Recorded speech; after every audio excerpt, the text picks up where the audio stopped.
How to measure dogs for coats. You've probably spotted a cute dog coat before and wondered how practical a coat is on a dog. In addition to being fashion statements, dog coats can offer protection against wind, cold, and water, especially for short-haired breeds that don't have much body fat. Coats can also provide safety features, like reflective tape, for added visibility at night, or they can protect incisions on the body after surgery. Since there are coats for every size and breed of dog, it's important to measure correctly and choose the right coat so the straps don't chafe your dog. Part 1: Taking your dog's measurements. 1. Gather your supplies.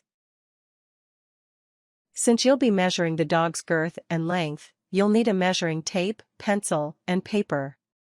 It may also help to have someone assist you in holding the dog steady while you take the measurements. Have plenty of treats available that you can use to reward your dog and encourage him to hold still. 2. Locate where to measure your dog's girth. Get your dog to stand up so that you can measure the circumference around his ribcage, the girth. Try to measure the widest part of the dog's chest, which is generally located just behind the points of the elbows.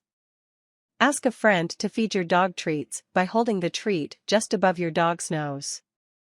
This will get your dog standing as tall as possible. 3. Measure your dog's girth.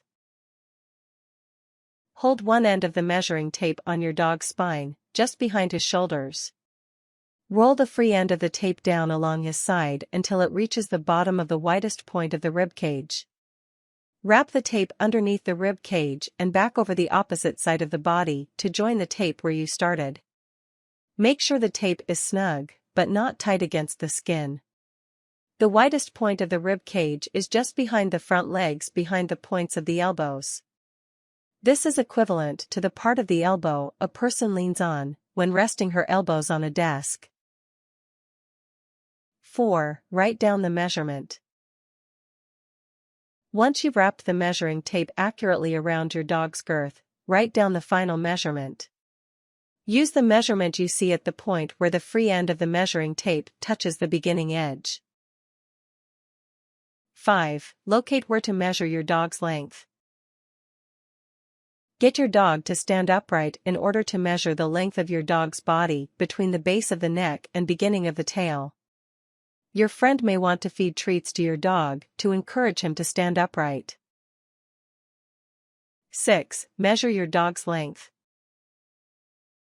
Place the beginning edge of the measuring tape at the base of the neck, where it joins the shoulders, the nape of the neck. Extend the free end of the measuring tape along the length of the spine until it reaches the base of the tail.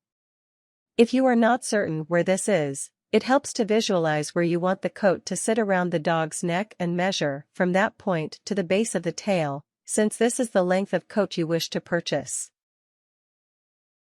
7. Write down the measurement. Once you've extended the measuring tape across your dog's spine, use the number you see where the free end of the measuring tape touches the base of the tail. This is your dog's length measurement. Part 2: Choosing the right-sized coat. 1. Select the right material.